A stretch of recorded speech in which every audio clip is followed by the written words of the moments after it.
بسم اللہ الرحمن الرحیم۔ السلام علیکم ورحمۃ اللہ وبرکاتہ۔ سچی بات یہ ہے کہ اللہ تعالیٰ کا ہم پر بہت بڑا احسان ہے اور اس کی رحمت ہے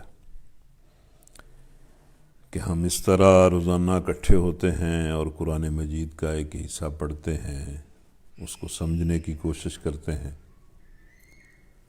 اور پھر ظاہر بات ہے کہ جب کوئی بندہ قرآن مجید کو پڑھتا ہے، سمجھتا ہے، تو پھر اس کے ایمان میں بھی تازگی اور رسوخ پیدا ہوتا ہے اور اسے اللہ کی بندگی کا شوق بھی پیدا ہوتا ہے۔ اور یہ زندگی ہے ہی اللہ کی بندگی کے لیے، تو اس لیے یہ اللہ کا بڑا احسان ہے کہ اللہ تعالیٰ نے ہمیں اس کی توفیق دی ہے۔ ہم اس توفیق پر اللہ کا بڑا شکر ادا کرتے ہیں اور بار بار شکر ادا کرتے ہیں۔ اور آج بھی اللہ کی پاکی اور اس کی حمد و ثنا کے ساتھ اور نبی صلی اللہ علیہ وسلم پر درود اور سلام کے ساتھ، اور پھر اپنے لیے اور سب اہل ایمان کے لیے اللہ سے مغفرت، رحمت اور فضل کی بے شمار دعاؤں کے ساتھ آج کا پروگرام ہم شروع کر رہے ہیں۔ تو آج ہم نے 12ویں پارے کا دوسرا ربع ہم نے شروع کرنا ہے۔ پہلا ربع ہم نے کل پڑھا تھا اور اس کو اسی طرح پڑھا تھا کہ سورہ ہود کا جو حصہ ہے وہی ہم نے پڑھا تھا، اور آج ہمارا خیال یہ ہے کہ ہم سورہ ہود کو مکمل کر دیں۔ تھوڑا سا لمبا سبق ہو جائے گا، لیکن میں نے تو پہلے دن سے آپ سے 2 گھنٹے لیے ہوئے ہیں اور ابھی کوئی بھی کلاس ہماری 2 گھنٹے کی نہیں ہوئی، بلکہ ہوتا یہ ہے کہ بعض اوقات تو 1.25 گھنٹے میں ہم مکمل کر لیتے ہیں، بعض اوقات 1.5 گھنٹے میں مکمل کرتے ہیں۔ تو آج ذرا لمبا سبق ہے اور ہمارا یہ سبق شروع ہو رہا ہے سورہ ہود کی آیت نمبر 50 سے۔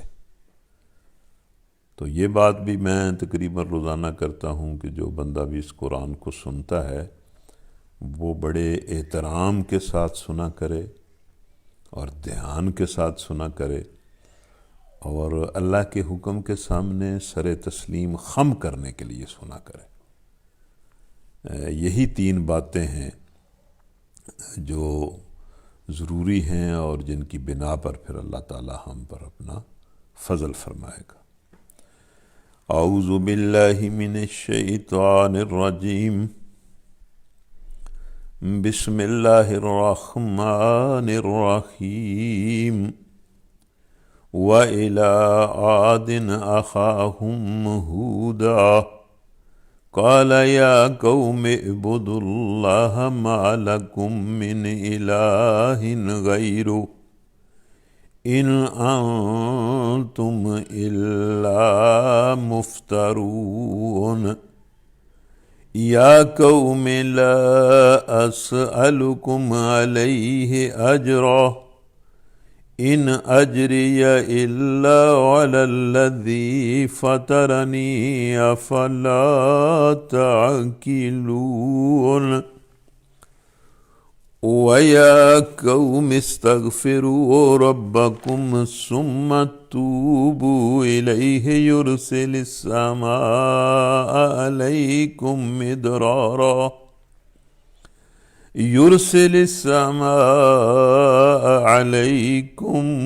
مِدْرَارًا وَيَزِدْكُمْ قُوَّةً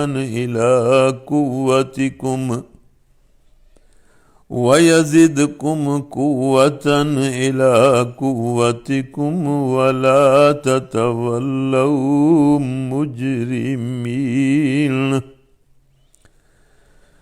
قالوا يا هود ما جئتنا ببينة وما نحن بتاركي آلهتنا عن قولك وما نحن لك بمؤمنين إن نقول إلا تراك بعض آلهتنا بالسوء قال إني أشهد الله واشهدوا أني بريء مما تشركون من دونه فكيدوني جميعا ثم لا تنظرون إني توكلت على الله ربي وربكم ما من دابة إلا هو آخذ بناصيتها إن ربي على صراط مستقيم فإن تولوا فقد أبلغتكم ما أرسلتم به إليكم ويستخلف ربي قوما غيركم ولا تضرونه شيئا إن ربي على كل شيء حفيظ ولما جاء أمرنا نجينا هودا والذين آمنوا معه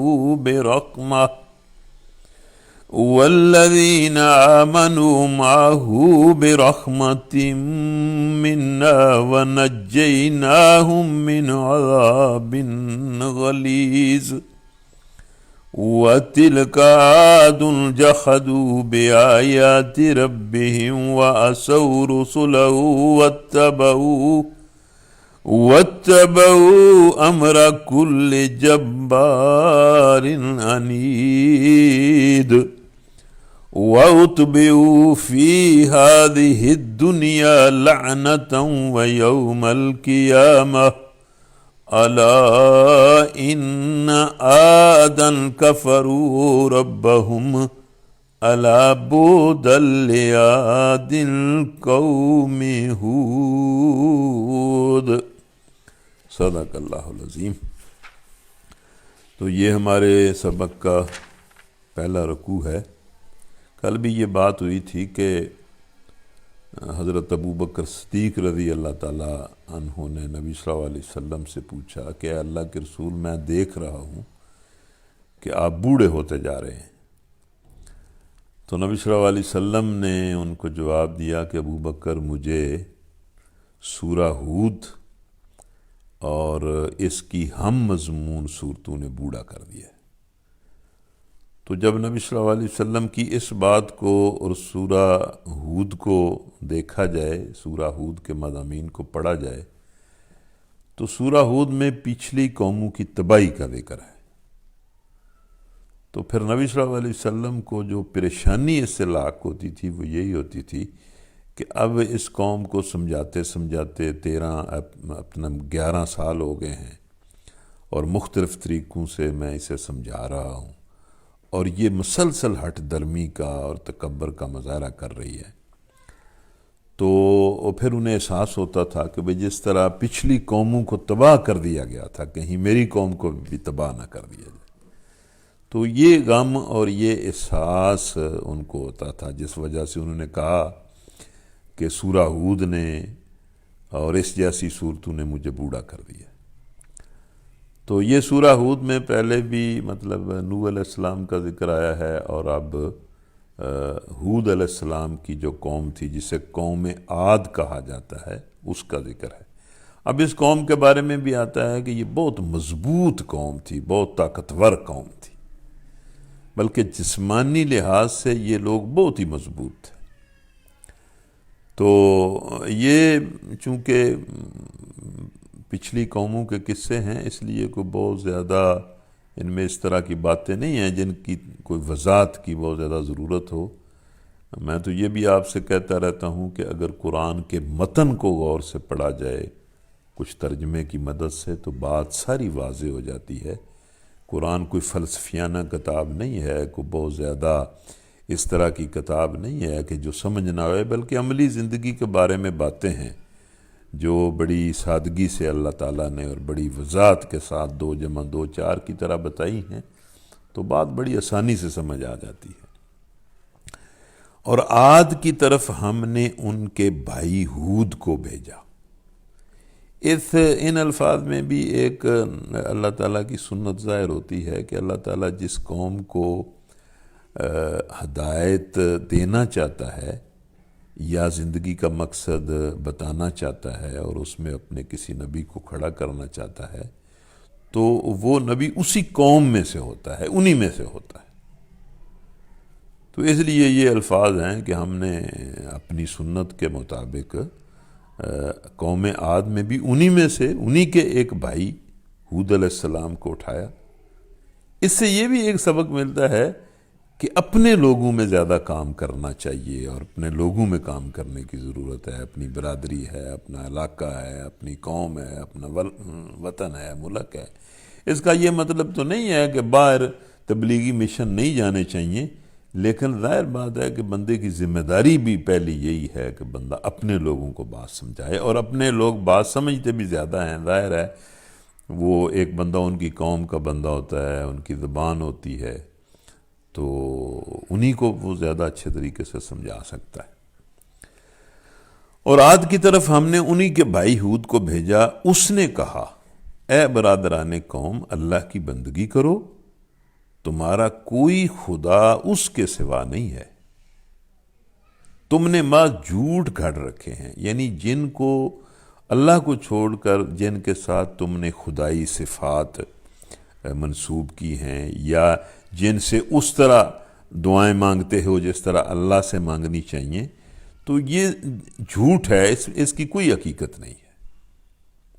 ایک معبود وہی معبود ہے، اس کی بندگی کرو، اور بندگی ہی کے لیے اللہ تعالیٰ نے انسان کو پیدا کیا ہے۔ یہ تو بار بار بات آتی ہے، اور اس بات کو سن کر ہمیں یعنی سوچنا چاہیے کہ ہم انسانی زندگی کے اس مقصد کے کتنے مطابق ہیں کہ ہم نے اللہ ہی کی بندگی کرنی ہے۔ اے برادران قوم، اس کام پر میں تم سے کوئی اجر نہیں چاہتا۔ یہ جو کوئی دنیا کا مفاد ہے، میں ہرگز تم سے یہ نہیں چاہتا۔ میرا اجر تو اللہ کے ذمہ ہے جس نے مجھے پیدا کیا ہے۔ کیا تم عقل سے ذرا کام نہیں لیتے؟ اب یہ جو کہا نا، اصل میں چونکہ عربی ہماری زبان نہیں ہے، ہم جس طرح اپنی زبان بولتے ہیں وہ زیادہ ہمیں اس طرح لگتا ہے کہ سمجھ آتی ہے۔ عرب لوگ جو ہیں وہ قرآن مجید کو شاید جب پڑھتے ہوں تو انہیں پوری بات اسی وقت سمجھ آ جاتی ہے، لیکن ہمارے لیے تھوڑی سی غیر عرب ہونے کی وجہ سے ایک ہمیں مشکل ہوتی ہے۔ اب یہ جو لفظ ہے نا، کیا تم عقل سے ذرا کام نہیں لیتے، یہ اس لحاظ سے قابل غور ہیں کہ حضرت ہود علیہ السلام کہہ رہے ہیں کہ دیکھو کہ میں اس کام کے لیے تمہاری دشمنی، تمہاری ضد اور تمہاری طرف سے تکلیفیں اور مصیبتیں اور محنت اور کافش اور جانفشانی بھی کر رہا ہوں، اور اجر بھی میں نہیں مانگتا۔ تو کیا یہ پھر میں ایسے ہی کام کر رہا ہوں؟ میں جھوٹ کی بنیاد پر کام کر رہا ہوں؟ یعنی تم تھوڑا سا عقل سے کام لو اور پھر میری بات مجھے بھی اور میری بات کو بھی جانچو تو حق تو بالکل واضح ہو جاتا ہے۔ میں بھی تمہارے درمیان موجود ہوں اور میں قسط کر رہا ہوں، پھر میں اس کے لیے جو قربانیاں دے رہا ہوں، اور پھر میں یہ بھی کہہ رہا ہوں کہ تم سے کوئی اجر بھی طلب نہیں کرتا۔ تو اگر تم انسانی عقل سے کام لو تو میرا یہ جو رویہ ہے یہی بتا دے گا کہ میں تو حق پر کھڑا ہوں، باطل پر نہیں۔ باطل پر بندہ اس طرح نہیں کر سکتا۔ اور اے میری قوم کے لوگوں، اپنے رب سے معافی چاہو، مطلب یہ کہ پچھلے شرک اور پچھلے گناہوں کی معافی چاہو، اور پھر اس کی طرف پلٹو، توبہ کرو. اور اگر تم ایسا کرو گے تو یہ ویسے کمال کی بات ہے جی، انسان خود ہی اپنے پاؤں پر کلاڑی مارتا ہے، اپنی دنیا بھی برباد کرتا ہے اور اپنی عقبہ بھی برباد کرتا ہے. یعنی سارے انبیاء کہتے ہیں اور قرآن کہتا ہے بھئی اگر تم اللہ سے معافی مانگو اور توبہ کرو تو وہ تم پر آسمان کے دانے کھول دے گا، یعنی دنیا بھی نازل کرے گا. یہ اموال اور یہ بیٹے اور یہ حیثیتیں اور قوتیں اور عزتیں بھی تمہیں دے گا، اور تمہاری موجودہ قوت پر مزید قوت کا اضافہ کرے گا. تو مجرم نہ بنو اور مجرموں کی طرح منہ نہ پھیرو. اب انہوں نے جواب دیا کہ اے ہود، تو ہمارے پاس کوئی سری شہادت لے کر نہیں آیا ہے. اس کا مطلب یہ ہے کہ کوئی ایسی علامت، کوئی ایسا معجزہ جس سے بالکل ہی کلیئر ہو جائے بات، تو وہ تو شہادت لے کر نہیں آیا. اور تیرے کہنے سے ہم اپنے معبودوں کو نہیں چھوڑ سکتے، اور تجھ پر ہم ایمان لانے والے نہیں ہیں. ہم تو یہ سمجھتے ہیں کہ تیرے اوپر ہمارے معبودوں میں سے کسی کی مار پڑ گئی ہے. ہود نے کہا کہ میں کوئی شہادت نہیں لایا، میں تو اللہ کی شہادت پیش کرتا ہوں. مطلب یہ کہ جو کچھ میں تمہارے سامنے پیش کر رہا ہوں یہ سب سے بڑی شہادت ہے. چھوٹی چھوٹی شہادتیں پیش کرنے کی بجائے میں تو سب سے بڑی شہادت اس خدا کی پیش کر رہا ہوں جو اپنی ساری خدائی کے ساتھ کائنات ہستی کے ہر گوشے اور ہر جلوے میں اس بات کی گواہی دے رہا ہے کہ جو حقیقتیں میں نے تم سے بیان کی ہیں وہ سراسر حق ہیں. یعنی اللہ اور اس کی یہ پوری کائنات جو ہے وہ گواہ ہے. تم مجھ سے علامت کوئی اور مانگتے ہو، ان میں جھوٹ کا کوئی شائبہ تک نہیں، اور جو تصورات تم نے قائم کر رکھے ہیں وہ بالکل افتراء ہیں، سچائی کا ان میں ذرہ بھی نہیں ہے. تو میں تو اللہ کی شہادت پیش کرتا ہوں، اور تم گواہ رہو کہ یہ جو اللہ کے سوا دوسروں کو تم نے خدائی میں شریک ٹھہرا رکھا ہے اس سے میں بیزار ہوں، میں ان کا انکار کرتا ہوں. یہ جواب ہے نا ان کو کہ انہوں نے کہا کہ ہم تجھ پر ایمان لانے والے نہیں ہیں. تو نبی بھی اپنی طرف سے جواب دے رہا ہے اللہ کی طرف سے کہ یہ تم سچائی پر ایمان نہیں لاتے تو میں تمہارے جھوٹ پر کس طرح ایمان لاؤں؟ تو میں تو اس جھوٹ سے بالکل بیزار ہوں. میرا بھروسہ اللہ پر ہے جو میرا رب بھی ہے اور تمہارا رب بھی. اور یہ ایک دوسرا جواب بھی دے دیا کہ تمہاری دشمنی اور تمہارا میرے خلاف جو اقدامات کرنا ہے اس کے مقابلے میں اللہ پر بھروسہ کرتا ہوں. کوئی جاندار ایسا نہیں جس کی چوٹی اس کے ہاتھ میں نہ ہو. مطلب ہر چیز اس کے اختیار میں ہے، جس کے ساتھ وہ جو چاہے کرے، کوئی اس کے اختیار سے باہر نہیں. بے شک میرا رب سیدھی راہ پر ہے. یہ جو الفاظ ہیں نا کہ میرا رب سیدھی راہ پر ہے، یہ بھی میں نے پہلے جو بات کی ہے نا کہ عرب لوگ جو ہیں وہ ان باتوں کو سمجھ جاتے ہیں، اور ہمیں تھوڑا سا مشکل آتا ہے کہ بھئی اس کا کیا مطلب ہے کہ میرا رب سیدھے راستے پر ہے. اس کا مطلب یہ ہے کہ میرا رب جو تعلیم دے رہا ہے وہ بالکل سیدھے راستے اور راستے کی تعلیم ہے. یعنی اخلاق کے بارے میں، معاملات کے بارے میں، تہذیب، تمدن، سیاست، عدالت، انفرادی زندگی، اجتماعی زندگی کے بارے میں جو تعلیم اللہ دے رہا ہے وہ بالکل راستے کی تعلیم ہے. اس کو تم عقل پر، سمجھ پر اور تجربے پر اور مشاہدے پر تول سکتے ہو کہ میرا رب جو بات کر رہا ہے وہ بالکل ٹھیک ہے. اسی کو اللہ تعالیٰ نے سورہ انعام کی ایک آیت میں فرمایا ہے نا کہ وَتَمَّتْ كَلِمَةُ رَبِّكَ صِدْقًا وَعَدْلًا، کہ اللہ کے کلمے، اللہ کے احکام، اللہ کی تعلیمات تو بالکل سچائی کے اعتبار سے بھی اور عدل کے اعتبار سے بھی مکمل ہے. اگر تم منہ پھیرتے ہو تو پھیر لو. جو پیغام دے کر میں تمہارے پاس بھیجا گیا تھا وہ میں نے تم تک پہنچا دیا. اب میرا رب تمہاری جگہ دوسری قوم کو اٹھائے گا اور تم اس کا کچھ نہ بگاڑ سکو گے. یقیناً میرا رب ہر چیز پر نگران ہے۔ اب اس میں ایک اشارہ ہے نبی کی طرف سے کہ اگر تم اللہ کی بات نہیں مانو گے تو تمہاری مہلت ختم ہو جائے گی اور اللہ تعالیٰ اور لوگوں کو کھڑا کر لے۔ مہلت تو پھر بندے کے پاس فیصلہ کرنے کی اور عمل کرنے کی یہی زندگی ہے۔ یہ زندگی اگر بندہ اس کو ٹھیک استعمال نہیں کرے گا تو یہ زندگی تو ختم ہو جائے گی۔ تو ہود علیہ السلام نے کہا کہ اگر تم اللہ کی بات نہیں مانو گے وہ تمہیں ختم کر دے گا اور لوگوں کو کھڑا کر دے گا۔ پھر جب ہمارا حکم آ گیا تو ہم نے اپنی رحمت سے ہود کو اور ان لوگوں کو جو اس کے ساتھ ایمان لائے تھے نجات دے دی، اور ایک سخت عذاب سے ہم نے انہیں بچا لیا۔ اب یہ دیکھیں کہ دنیا میں بھی اور آخرت میں بھی اللہ کے عذاب سے جو بچنا ہے، ایک تو یہ بہت بڑی خوش قسمتی ہے، اور دوسرا یہ بندے کے ایمان اور عمل کی بنا پر نہیں ہے بلکہ اللہ کی رحمت کی بنا پر۔ اور یہ اللہ کی رحمت ہے کہ اللہ تعالیٰ کسی کو دنیا میں بھی بچا لے اور آخرت میں بھی بچا لے۔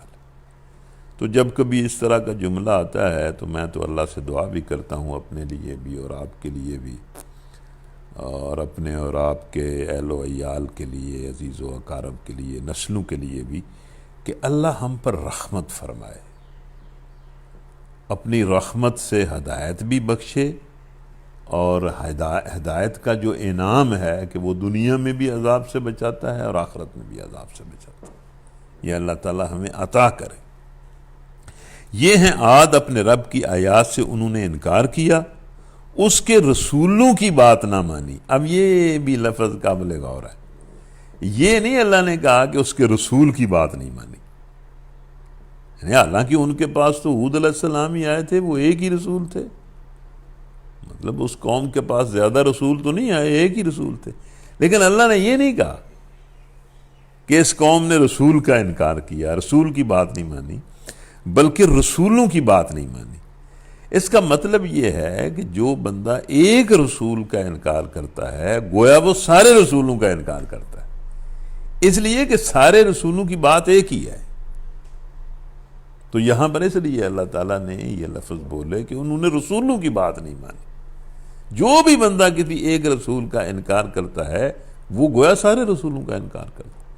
اب جس نے خاتم الانبیاء صلی اللہ علیہ وسلم کا انکار کر دیا ہے اس نے سارے ہی رسولوں کا انکار کر دیا، اور ہر جبار دشمن حق کی پیروی کرتے رہے۔ آخر کار اس دنیا میں بھی ان پر پھٹکار پڑی اور قیامت کے روز بھی۔ سنو، عاد نے اپنے رب سے کفر کیا، سنو دور پھینک دیے گئے عاد ہود کی قوم کے لوگ۔ وَإِلَى ثَمُودَ أَخَاهُمْ صَالِحًا قَالَ يَا قَوْمِ اعْبُدُوا اللَّهَ مَا لَكُم مِّنْ إِلَٰهٍ غَيْرُهُ هُوَ أَنشَأَكُم مِّنَ الْأَرْضِ وَاسْتَعْمَرَكُمْ فِيهَا فَاسْتَغْفِرُوهُ ثُمَّ تُوبُوا إِلَيْهِ إِنَّ رَبِّي قَرِيبٌ مُّجِيبٌ۔ قالوا يا صالح قد كنت فينا مرجوا قبل هذا أتنهانا أن نعبد ما يعبد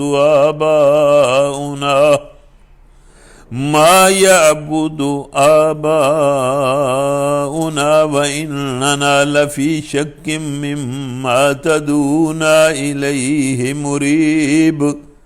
قال يا قوم أرأيتم إن كنت على بينة من ربي وآتاني منه رحمة فمن ينصرني من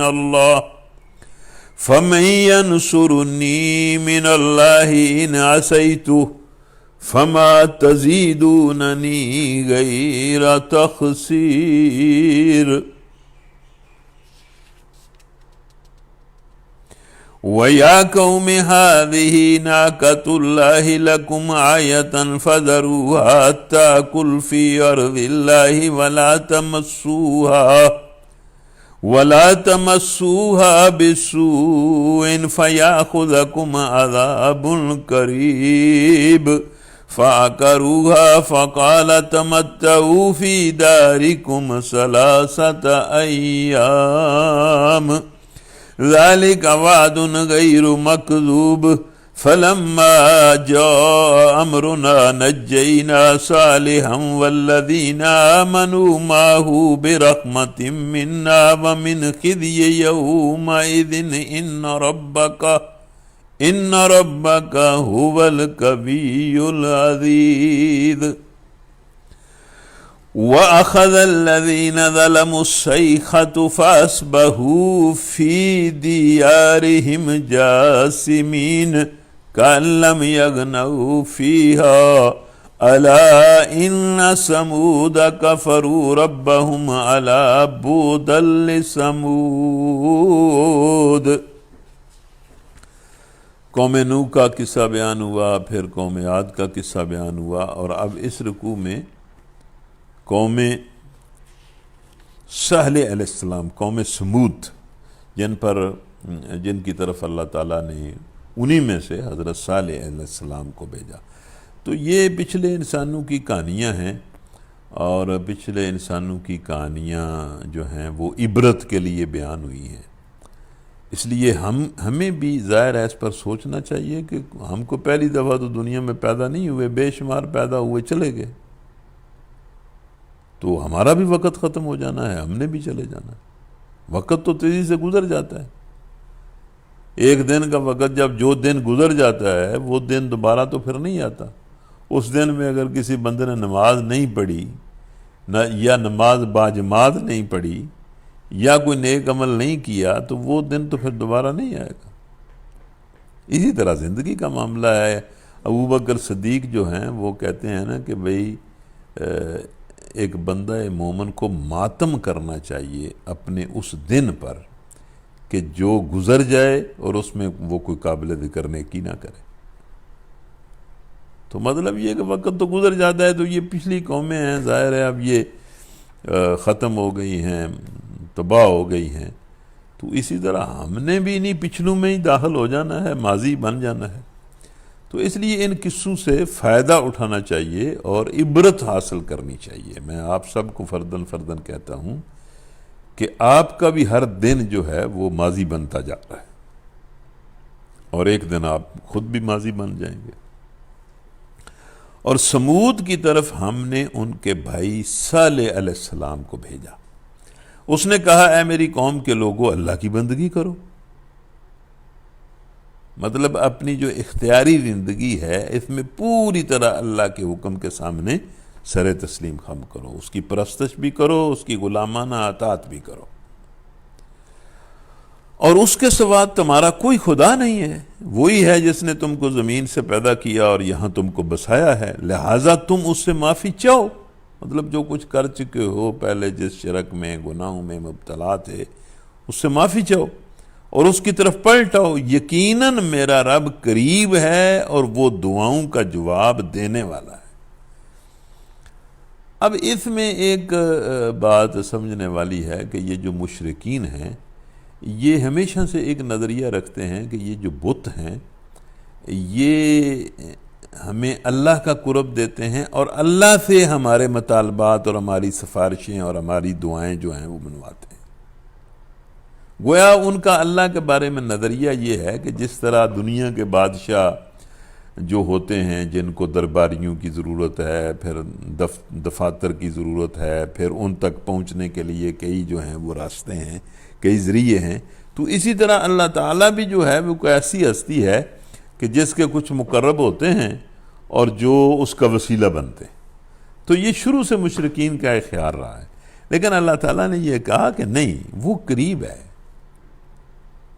اور ہر کسی کی دعاؤں کا جواب دینے والا۔ ان کو تم ان بادشاہوں پر کیوں قیاس کرتے ہو؟ جس طرح وہ سورہ بقرہ میں بھی آتا ہے کہ وَإِذَا سَأَلَكَ عِبَادِي أَنِّي فَإِنِّي قَرِيبٌ أُجِيبُ دَعْوَةَ الدَّاعِ إِذَا دَعَانِ، کہ اے نبی جب میرے بندے تم سے میرے بارے میں پوچھیں تو انہیں کہو کہ میں تو بالکل ان کے قریب ہوں، جب بھی کوئی دعا کرنے والا دعا کرتا ہے تو میں اس کی دعا سنتا ہوں، اس کا جواب دیتا ہوں۔ تو یہی بات یہاں جو ہے وہ ان کے شرک کو ہٹ کیا گیا کہ تمہارا یہ جو نظریہ ہے اللہ کے بارے میں یا خود بتوں کے بارے میں یہ ٹھیک نہیں ہے۔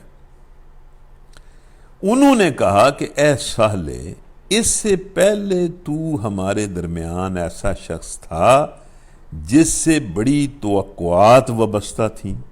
مطلب ظاہر ہے جو بھی نبی کسی قوم میں اٹھتا ہے تو وہ اس نبی کا اس قوم کا بڑا ہی وہ معزز آدمی بھی ہوتا ہے، معزز خاندان سے اس کا تعلق ہوتا ہے اور بڑا ذہین ہوتا ہے، اور بہت ہی مطلب اس کی شخصیت نبوت کے اعلان سے پہلے بھی دوسروں میں نمایاں ہوتی ہے۔ خود نبی صلی اللہ علیہ وسلم کی جو ہے وہ سیرت پڑھنے سے اندازہ ہوتا ہے کہ نبوت سے پہلے وہ لوگ نبی صلی اللہ علیہ وسلم کے بارے میں سمجھتے تھے کہ بھئی یہ بندہ بہرحال غیر معمولی ہے۔ تو صالح علیہ السلام کی قوم نے بھی کہا کہ ہم اس سے پہلے یہ اس طرح کی باتوں سے پہلے تو ہم سمجھتے تھے کہ تو بڑا آدمی ہے، ہماری کوئی رہنمائی کرے گا، دنیا کے معاملے میں تیری وجہ سے ہمارا نام روشن ہوگا۔ جس طرح مطلب اس طرح کے لوگوں سے توقعات خاندان اور قومیں اور قبائل رکھتے ہیں۔ لیکن یہ تو نے کیا کیا کہ تو ہمیں ان معبودوں کی پرستش سے روکنا چاہتا ہے جن کی پرستش ہمارے باپ دادا کرتے تھے۔ مطلب یہ کہ یہ تو ہمارے باپ دادا کرتے آئے ہیں، تو اب تو نے ان سے روکنا شروع کر دیے۔ تو جس طریقے کی طرف ہمیں بلا رہا ہے اس کے بارے میں ہم کو سخت شبہ ہے، جس نے ہمیں خلجان میں ڈال رکھا ہے۔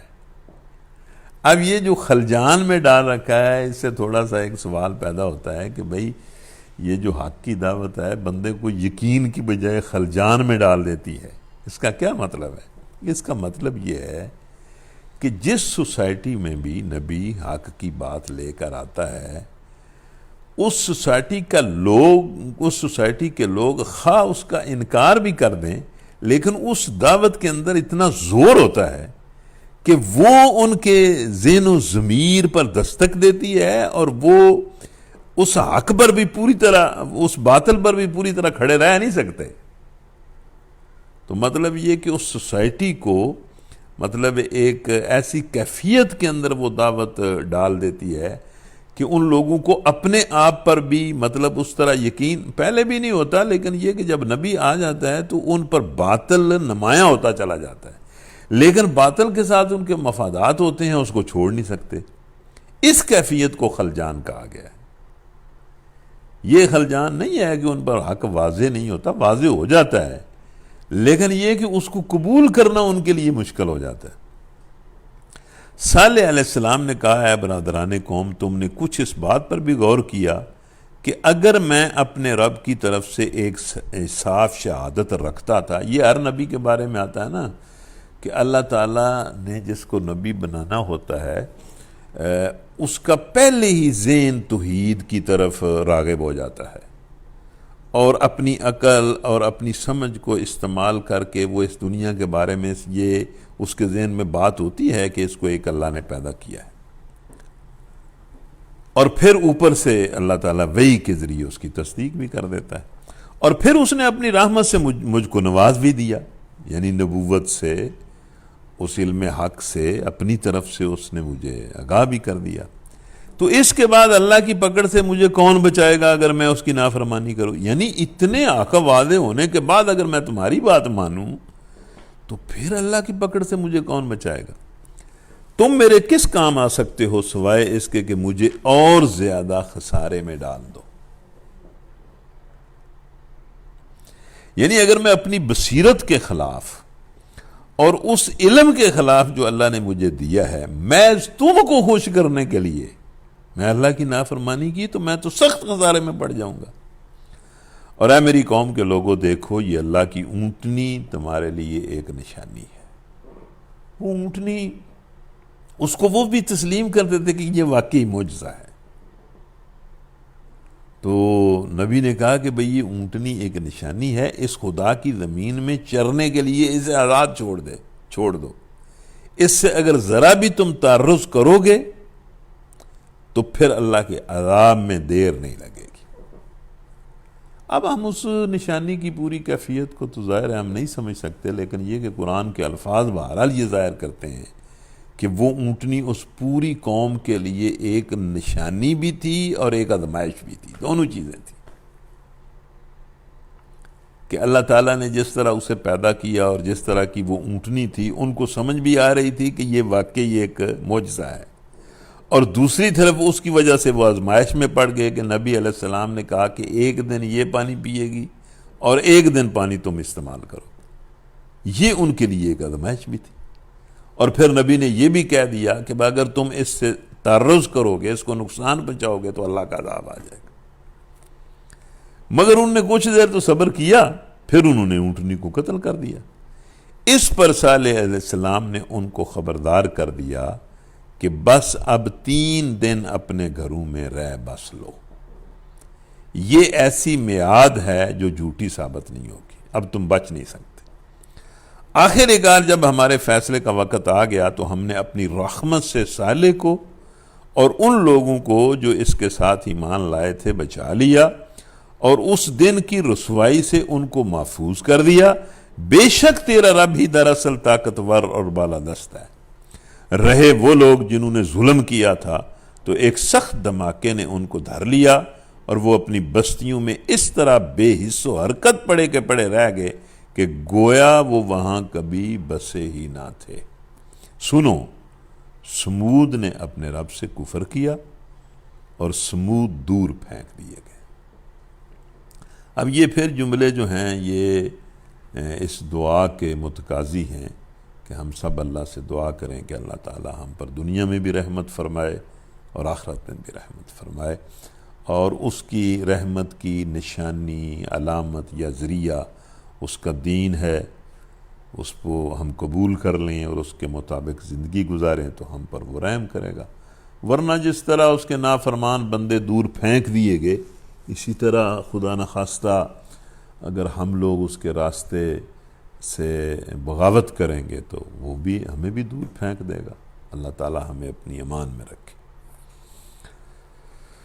وَلَقَدْ جَاءَتْ رُسُلُنَا إِبْرَاهِيمَ بِالْبُشْرَىٰ قَالُوا سَلَامًا قَالَ سَلَامٌ فَمَا لَبِثَ أَنْ جَاءَ بِعِجْلٍ خَنِيذٍ فَلَمَّا رَأَىٰ أَيْدِيَهُمْ لَا تَصِلُ إِلَيْهِ نَكِرَهُمْ وَأَوْجَسَ مِنْهُمْ خِيفَةً قالوا لا تخف إنا أرسلنا إلى قوم لوط وامرأته قائمة فضحكت فبشرناها بإسحاق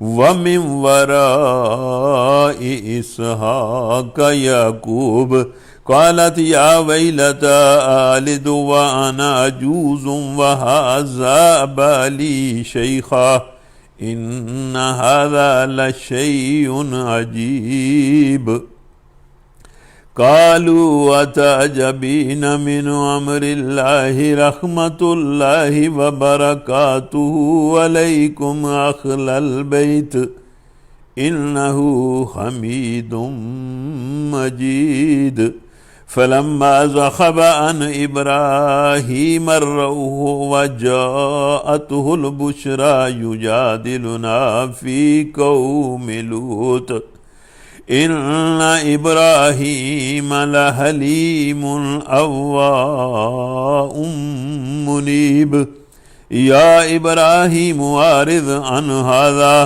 إنه قد جاء أمر ربك وَإِنَّهُمْ آتِيهِمْ عَذَابٌ غَيْرُ مَرْدُودٍ وَلَمَّا جَاءَتْ رُسُلُنَا لُوطًا سِيءَ بِهِمْ وَضَاقَ بِهِمْ ذَرْعًا وَقَالَ هَذَا يَوْمٌ عَسِيبٌ وَجَاءَهُ قَوْمُهُ يُهْرَعُونَ إِلَيْهِ وَمِن قَبْلُ كَانُوا يَعْمَلُونَ السَّيِّئَاتِ قال يا قوم هؤلاء بناتي هن أطهر لكم فاتقوا الله ولا تخزوني في ضيفي أليس منكم رجل رشيد قالوا لقد علمت ما لنا في بناتك من حق وإنك لتعلم ما نريد قال لو أن لي بكم قوة أو آوي إلى الركن شديد قالوا يا لوط إنا رسل ربك لن يصلوا إليك فأسر بأهلك بقطع من الليل ولا يلتفت منكم أحد إلا امرأتك إنه مصيبها ما أصابهم إن موعدهم الصبح أليس الصبح بقريب فلما جاء أمرنا جعلنا عاليها سافلها وأمطرنا عليها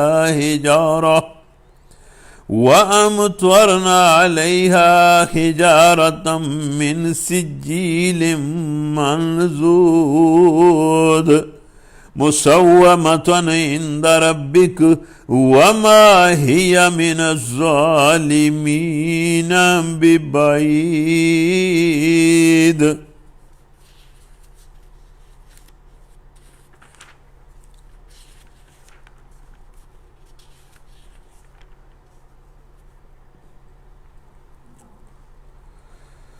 یہ جو رکوع ہے اس کو پڑھ کر بڑا لطف آتا ہے اور بڑا اس میں کچھ چیزیں جو ہیں وہ بڑی پرلطف بھی ہیں اور بندے پر بڑا اثر بھی کرتی ہیں اور ان سے بندے کا بڑا ایمان بھی جو ہے وہ تازہ ہوتا ہے۔ اور دیکھو ابراہیم کے پاس ہمارے فرشتے خوشخبری لیے ہوئے پہنچے۔ ظاہر ہے انبیاء کے پاس فرشتے آتے ہیں اور اللہ تعالیٰ نے کچھ فرشتوں کے ذمہ لگایا کہ جاؤ ہمارے بندے کو خوشخبری دو، اور انہوں نے آ کر کہا ابراہیم کو کہ تم پر سلام ہو۔ ابراہیم نے جواب دیا کہ تم پر بھی سلام۔ مطلب انہوں نے السلام علیکم کہا تو ابراہیم علیہ السلام نے بھی وعلیکم السلام کہا۔ ایسا ہی کرنا چاہیے، اور ظاہر ہے ہم سب لوگ بھی ایسا ہی کرتے ہیں۔ پھر کچھ دیر نہ گزری کہ ابراہیم ایک بنا ہوا بچھڑا ان کی ضیافت کے لیے لے آیا۔ یہ اس کی سمجھ نہیں آتی کہ تھوڑی دیر میں مطلب ابراہیم علیہ السلام ایک پورا بچھڑا ان کے لیے تیار کر کے لے آئے۔ اس کا مطلب یہ تھا کہ سب کچھ کے باوجود وہ یہ کر سکتے تھے اور ان کے پاس ایسا انتظام بھی تھا، اور دوسرا اس سے یہ بھی ظاہر ہوتا ہے کہ وہ بہت زیادہ مہمان نواز تھے، اور مہمان نواز ہونا بھی انبیاء کی سنت ہے اور انبیاء کی خوبی ہے۔ بندے کو کوشش کرنی چاہیے کہ جو مہمان اس کے پاس آئیں ان کی واؤ بھگت کرے اور ان کی مہمان نوازی کرے، مہمانوں سے گھبرانا نہیں چاہیے۔ اور دیکھو مگر جب دیکھا کہ ان کے ہاتھ کھانے پر نہیں بڑھتے تو وہ ان سے مشتبہ ہو گئے، ان کو شک پڑ گیا کہ بھئی یہ کھانے کی طرف ان کے ہاتھ نہیں بڑھتے، اور دل میں ان سے خوف محسوس کرنے لگے۔ اب خوف محسوس کرنے کی ایک بات مفسرین نے یہ لکھی ہے کہ عربوں کے اندر یہ ایک مطلب روایت تھی کہ جو بندے کسی شر کے لیے اور کوئی نقصان پہنچانے کے لیے، ڈاکے کے لیے یا کسی اور اس طرح کی حرکت کے لیے کسی کے گھر جاتے تھے تو وہ کھانا نہیں وہاں سے کھاتے تھے۔ تو جب انہوں نے کھانا نہ کھایا تو ابراہیم علیہ السلام کو محسوس ہوا کہ یہ کہیں کوئی ڈاکو اور قاتل ہی نہ ہوں۔ مفسرین نے یہ لکھا ہے، لیکن قرآن اس کی تائید نہیں کرتا۔ قرآن کے اگلے الفاظ جو ہیں وہ صاف بتا رہے ہیں کہ ابراہیم علیہ السلام نے جب ان کا ہاتھ کھانے کی طرف نہیں بڑھا تو کیوں خوف محسوس کیا۔ اگلے الفاظ یہ کہہ رہے ہیں کہ ان فرشتوں نے جب محسوس کیا کہ یہ تو اب ہم سے ڈر رہے ہیں تو انہوں نے کہا کہ ڈرو نہیں، ہم تو لوط کی قوم کی طرف بھیجے گئے۔ مطلب ابراہیم علیہ السلام کو یہ محسوس ہو گیا کہ یہ کھانے کی طرف ہاتھ ان کے اس لیے نہیں بڑھے کہ یہ فرشتے ہیں، اور پھر انہیں یہ بھی احساس ہوا کہ فرشتے جب اس طرح زمین میں آئیں تو وہ تو کسی بڑی مہم کے لیے آتے ہیں اور قوموں کو تباہ کرنے کے لیے آتے ہیں۔ تو یہ خوف انہیں ہوا کہ پتہ نہیں یہ اب کیا ہے معاملہ۔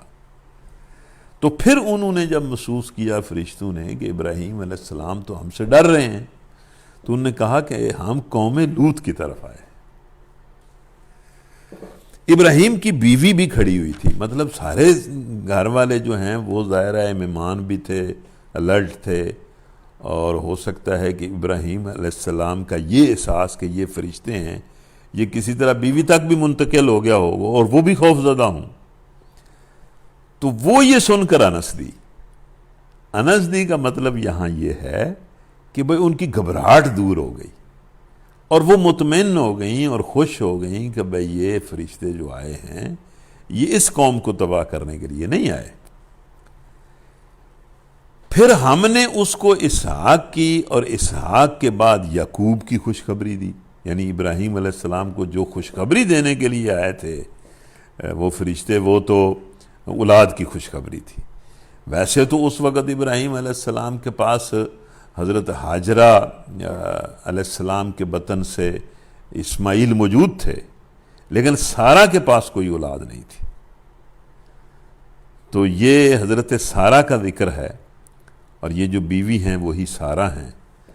تو اس لیے مطلب انہوں نے خوشخبری دی، اسحاق کی بھی خوشخبری دی، بیٹے کی بھی خوشخبری دی، اور یعقوب کی یعنی پوتے کی بھی خوشخبری دی۔ جب یہ خوشخبری ابراہیم علیہ السلام کو فرشتوں نے دی اور یہ بیوی نے بھی سن لی تو وہ بولی ہائے میری کم بختی۔ تو یہاں کم بختی سے مراد یہ نہیں ہے کہ بھئی کم بدقسمتی، بلکہ عورتیں جو ہیں وہ تعجب کا اظہار ان جملوں سے کرتی ہیں۔ تو یہ ایک تعجب کا اظہار ہے، اب میرے ہاں اولاد ہوگی جب کہ میں بڑھیا ہو گئی اور میرے یہ میاں بھی بوڑھے ہو چکے۔ یہ تو بڑی عجیب بات ہے۔ اب یہ جو ابراہیم علیہ السلام کی بیوی سارہ علیہ السلام نے کہا کہ کمال ہو گئی ہے کہ اس عمر میں میرے پاس اولاد ہوگی، اس کے جواب میں، اس کی ایرانگی کے جواب میں قرآن جو کچھ کہتا ہے نا، یہ بڑا پرلطف جملہ ہے۔ اس کو جی چاہتا ہے کہ بندہ لطف لے لے کے کئی بار پڑھے، یہ بڑا کمال کا جملہ ہے۔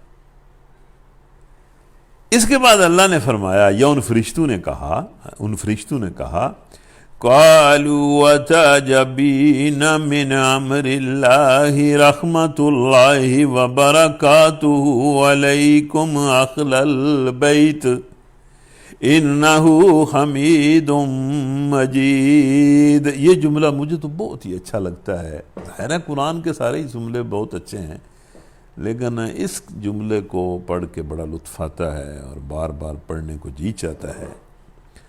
فرشتوں نے کہا قَالُوا وَتَعْجَبِينَ مِنْ أَمْرِ اللَّهِ رَحْمَةُ اللَّهِ وَبَرَكَاتُهُ عَلَيْكُمْ أَهْلَ الْبَيْتِ إِنَّهُ حَمِيدٌ مَجِيدٌ۔ فرشتوں نے کہا کمال ہے بھائی تیری، تو اللہ کے امر پر تعجب کرتی ہے، اللہ سب کچھ کر سکتا ہے۔ یعنی اللہ جو ہے اس کو تو ایسا اختیار حاصل ہے کہ وہ کوئی کسی قاعدے اور کسی ضابطے اور کسی قانون کا اور کسی سبب کا محتاج تو نہیں ہے۔ سارے قاعدے ضابطے اس کے بنائے ہوئے ہیں۔ وہ بغیر باپ کے بھی پیدا کر سکتا ہے، بغیر ماں کے بھی پیدا کر سکتا ہے، بڑھاپے میں بھی پیدا کر سکتا ہے۔ تو اللہ کے امر پر تعجب کرتی ہے، فرشتوں نے کہا۔ اور جب کہ حالت یہ ہے، ہم جو تمہیں خوشخبری دے رہے ہیں، حالت یہ ہے کہ اللہ نے اس گھر پر یعنی تمہارے گھر پر تو بڑی رحمت کی ہے اور بڑی برکتیں نازل کی۔ یعنی تمہارا یہ گھر جو ہے یہ تو اللہ کی سایہ رحمت اور سایہ برکت میں ہے، اور اسی رحمت اور برکت کی ایک علامت کے طور پر اللہ تعالیٰ تمہیں اولاد کی خوشخبری دے رہا ہے، بیٹے کی بھی پوتے کی بھی۔ اور وہ اللہ جو ہے جو تمہیں خوشخبری دے رہا ہے، جس نے یہ سارا کام کرنا ہے، انہ حمید مجید، وہ تو قابل تعریف ہے اور بڑی شان کا مالک ہے۔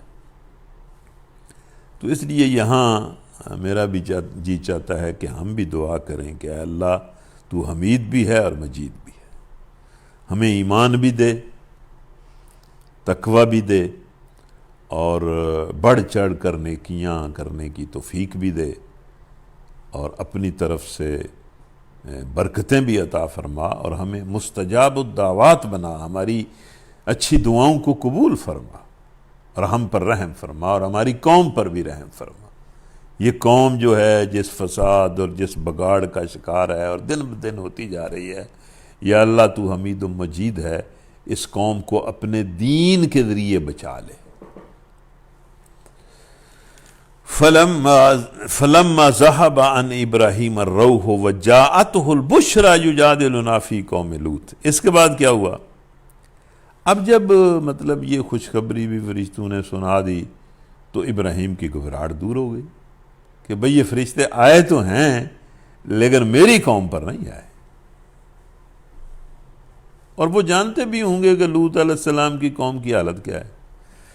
پھر جب ابراہیم کی گھبراہٹ دور ہو گئی اور اولاد کی بشارت سے ان کا دل بھی ظاہر ہے خوش ہو گیا، تو انہوں نے قوم لوط کے معاملے میں ہم سے جھگڑا شروع کر دیا۔ یہ اللہ فرماتا ہے کہ ظاہر ہے وہ ہمارے ہی نمائندے تھے، ان سے جھگڑا ہم سے ہی جھگڑا تھا، تو فرشتوں سے جھگڑا شروع کر دیا۔ اور اس کی وجہ یہ تھی کہ ابراہیم طبعاً بہت ہی حلیم اور نرم دل تھے، اور ہر حال میں ہماری طرف رجوع کرنے والے تھے۔ اب انہوں نے بار بار یہ کہنا شروع کر دیا ہمارے فرشتوں کو کہ کوئی مہلت دے دو، کوئی مطلب اس کے اندر کوئی قوم کے اندر خیر ہے تو کوئی ڈیل کو اس کو بچا لو۔ آخر کار ہمارے فرشتوں نے اس سے کہا کہ اے ابراہیم اس سے بعد آ جاؤ، تمہارے رب کا حکم ہو چکا ہے، اور اب ان لوگوں پر وہ عذاب آ کر رہے گا جو کسی کے پھیرے نہیں پھیر سکتا۔ اب اس میں بھی اس جملے کے اندر بھی ایک بڑا سبق ہے کہ بہرحال فیصلہ اللہ کے ہاتھ میں ہے۔ ابراہیم علیہ السلام اللہ تعالیٰ کو بہت زیادہ عزیز تھے، بہت ہی پیارے تھے، بلکہ اللہ تعالیٰ نے انہیں خلیل کہا ہے، اور اللہ نے انہیں مطلب اس حال میں بشارت بھی اللہ نے انہیں دی ہے، لیکن اور وہ سفارش کر رہے ہیں اور اللہ سفارش نہیں مان رہا، اللہ نہیں مان رہا۔ تو اس کا مطلب یہ ہے کہ اختیار تو بہرحال اللہ کے پاس ہے۔ جس طرح نوح علیہ السلام نے اپنے بیٹے کی سفارش کی کہ یا اللہ اس کو بچا، اللہ نے نہیں بچایا۔ اسی طرح ابراہیم علیہ السلام جو ہیں وہ قوم لوط کے بارے میں سفارش کرتے جا رہے ہیں، جھگڑا کرتے جا رہے ہیں، بحث کر رہے ہیں، لیکن اللہ نے صاف جواب دے دیا کہ نہیں۔ اس میں ایک اشارہ جو ہے وہ اس طرف بھی ہے کہ یہ جو مکے کے لوگ تھے یہ اپنے آپ کو بڑا مطلب یہ اعزاز سمجھتے تھے کہ ہم ابراہیم علیہ السلام کی اولاد ہیں۔ تو اللہ تعالیٰ انہیں اس طرح اس واقعے سے یہ بھی سمجھا رہا ہے کہ ٹھیک ہے تم ابراہیم کی اولاد ہو، لیکن یہ کہ کسی کی اولاد ہونا تو ہمارے ہاں کوئی مقام نہیں رکھتا۔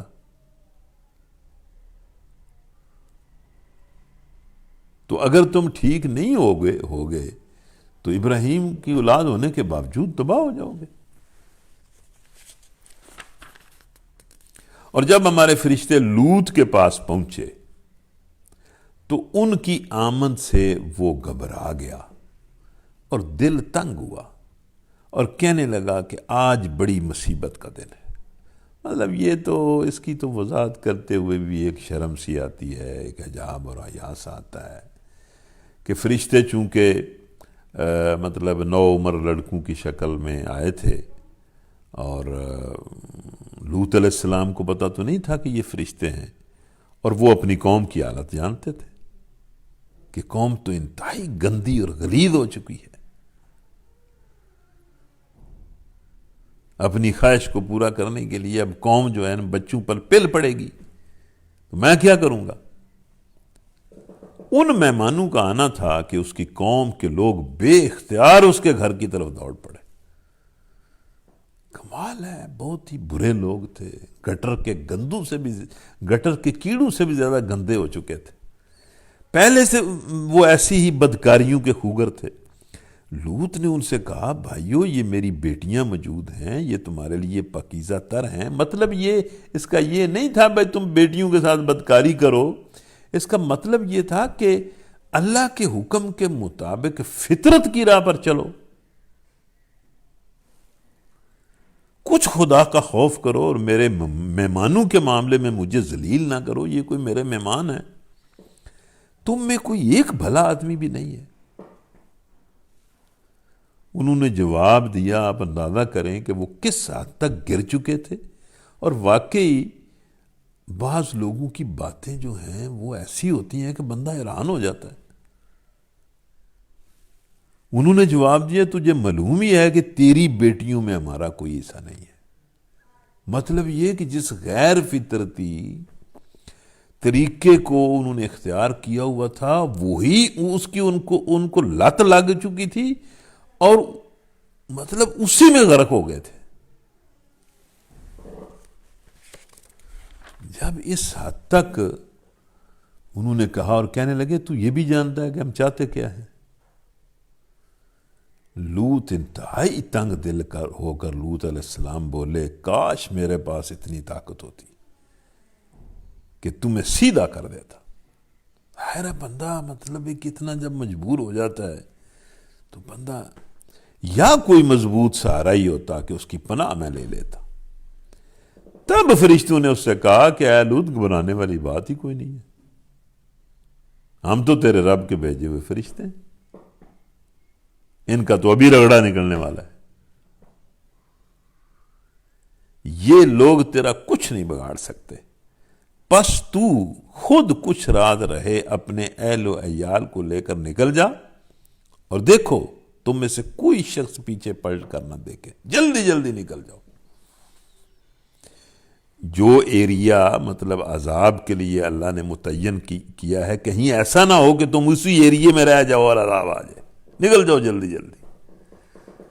اللہ نے لائن لگائی تھی نا کہ بھئی یہ ایریا جو ہے یہ غرق ہو جائے گا، تباہ ہو جائے گا، مگر اے لوط علیہ السلام تیری بیوی ساتھ نہیں جائے گی۔ اب دیکھیں تعلقات کا کیا حال ہے اللہ کے ہاں، کہ نوح علیہ السلام کی بیوی بھی اور بیٹا بھی گئے، اور لوط علیہ السلام کی بیوی بھی گئی، عذاب میں بھی گئی اور جہنم میں بھی گئی، کیونکہ اس پر بھی وہی کچھ گزرنے والا ہے جو ان لوگوں پر گزرنا ہے۔ ان کی تباہی کے لیے صبح کا وقت مقرر ہے، اور صبح کوئی دور نہیں ہے۔ پھر جب ہمارے فیصلے کا وقت آ پہنچا تو ہم نے اس بستی کو تل پٹ کر دیا۔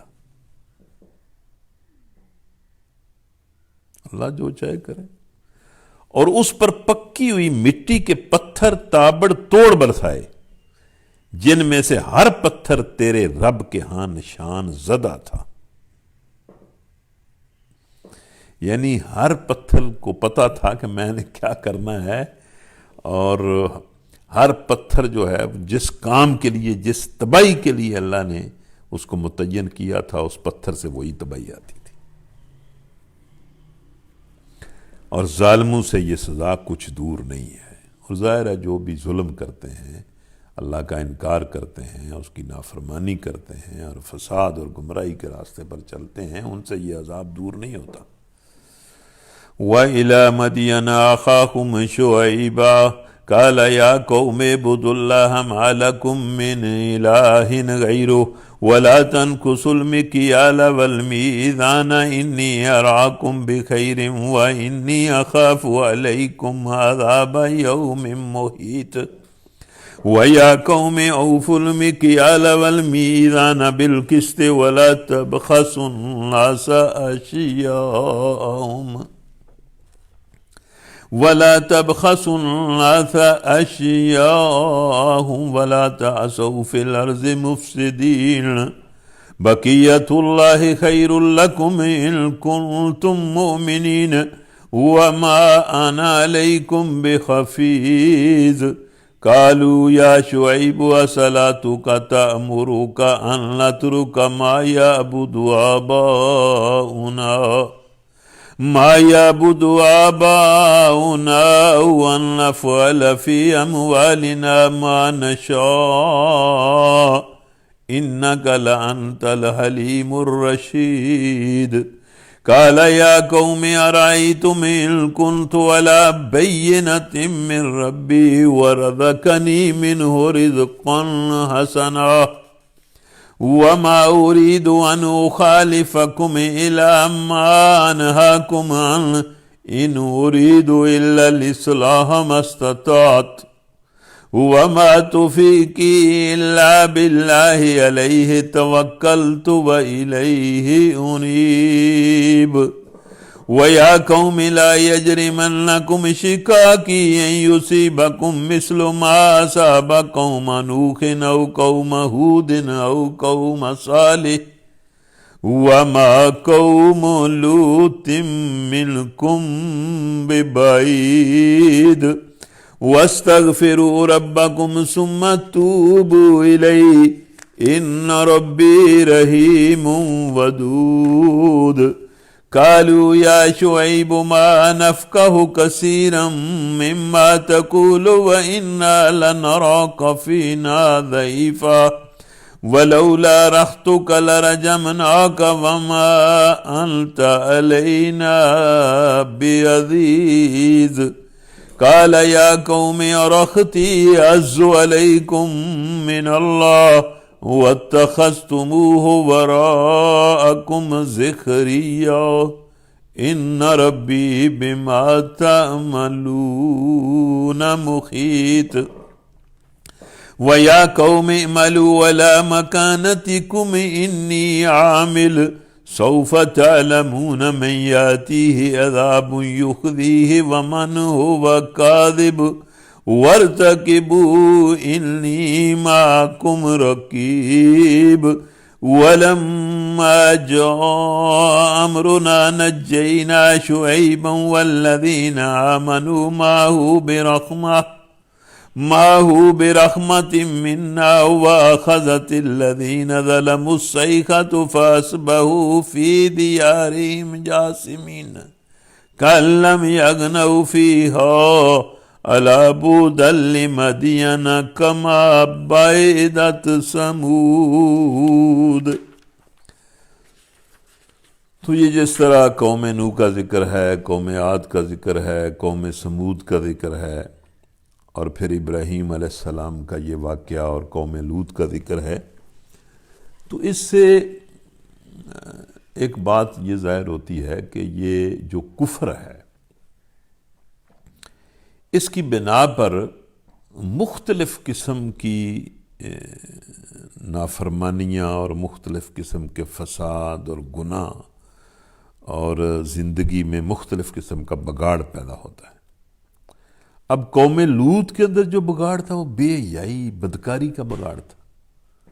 اب یہ شعیب علیہ السلام کی قوم کا ذکر ہے، ان میں خیانت اور بددیانتی اور لوگوں کا مال کھانے کا بگاڑ ہے، زیادہ نمایاں ہے۔ کوئی کافر قوم جو ہے وہ بگاڑ سے بچ نہیں سکتی۔ یہ ایک نظر کا دھوکہ ہوتا ہے کہ یہ جی بڑے فلاں دیانتدار ہیں، یہ ہے وہ ہے، طرح طرح کے بگاڑ ہوتے ہیں۔ تو اب اس قوم میں جو ہے وہ بددیانتی کا بگاڑ تھا، جس طرح اب ہماری قوم کے بارے میں کہا جاتا ہے کہ دنیا کی شاید یہ بددیانت ترین قوم ہے۔ تو چونکہ ہمارا سبق آج زیادہ ہے اس لیے میں اس کا ترجمہ پڑھتا ہوں۔ یہ بالکل سادہ سی بات ہے اور سمجھ آتی ہے۔ اور مدین والوں کی طرف ہم نے ان کے بھائی شعیب علیہ السلام کو بھیجا۔ اس نے کہا ہے میری قوم کے لوگوں اللہ کی بندگی کرو، مطلب بنیادی چیز تو اللہ پر ایمان لانا اور یہ فیصلہ کرنا کہ میں نے جو کچھ کرنا ہے زندگی میں اس کے لیے کرنا ہے اور اس کے حکم کے مطابق کرنا ہے۔ بنیادی دعوت تو انبیاء کی یہ ہے۔ اس کے سوا تمہارا کوئی الہ نہیں ہے، کسی اور کا حق ہی نہیں ہے، اور ناپ تول میں کمی نہ کیا کرو. مطلب ان کے اندر یہ ایک بگاڑ تھا کہ وہ ناپ تول کے اندر کمی کرتے تھے، خیانت کرتے تھے، دوسرے کے مال کھا جاتے تھے. آج میں تم کو اچھے حال میں دیکھ رہا ہوں، مگر مجھے ڈر ہے کہ کل تم پر ایسا دن آئے گا جس کا عذاب سب کو گھیر لے گا. تو یہ جو اخلاقی بگاڑ ہوتے ہیں ان کا نتیجہ برا ہوتا ہے. گو وہ اس کو اللہ اپنی حکمت کے تحت اس میں جتنی دیر کر دے، لیکن نتیجہ اس کا برا ہی ہوتا ہے. تو نبی علیہ السلام نے کہا کہ اب تو تم یہ گناہ کر رہے ہو ناپ تول کی کمی کا، لیکن تم ٹھیک ٹھاک ہو، لیکن میں ڈر رہا ہوں کہ ایک دن آئے گا تم عذاب میں گر جاؤ گے.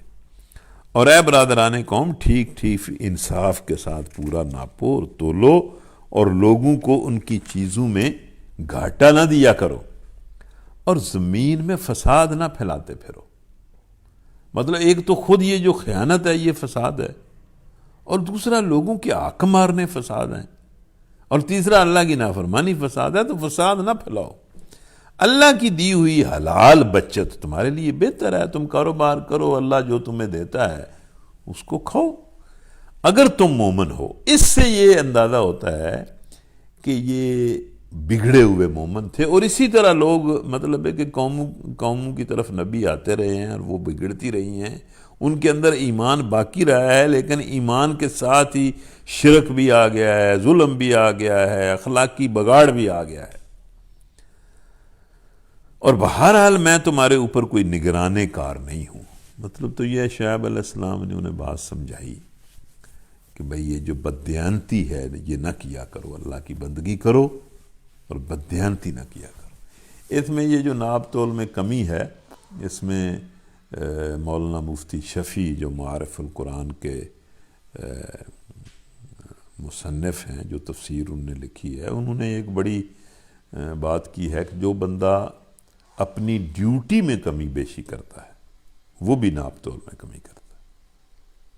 یہ بھی ایک طرح کی ناپ تول میں کمی ہے کہ وہ ملازم ہے، اس کی ایک ڈیوٹی ہے، اس میں اگر وہ ٹھیک کام نہیں کرتا تو یہ بھی خیانت ہے.